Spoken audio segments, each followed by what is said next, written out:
নমস্কার বন্ধুরা, দেখতে পাচ্ছ আমি এখানে একটি বোর্ড খুলে নিয়েছি।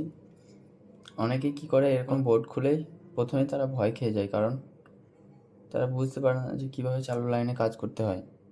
চালু লাইনে কাজ করার জন্য আমাদের প্রথমে টেস্টার নিয়ে দেখে নিতে হবে কোন লাইনটিতে আমাদের ফেজ আছে।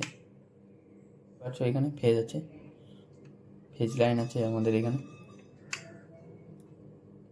টেস্টারটি জ্বলে গেছে, অন্যগুলোতেও দেখে নিতে হবে একটু করে, যদি কোনো জায়গায় শর্ট সার্কিট হয়ে থাকে। এভাবে প্রথমে ফেজ লাইনটিকে আমাদের খুলে বার করে নিতে হবে।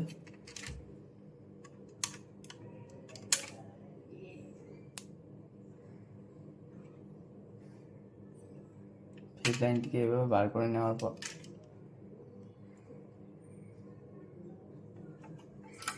এটিকে বোর্ডের ভিতরে এভাবে ঢুকিয়ে দিতে হবে।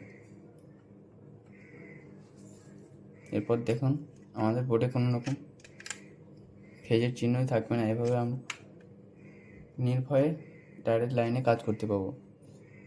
এটি আমাদের কাজ করার সঠিক নিয়ম।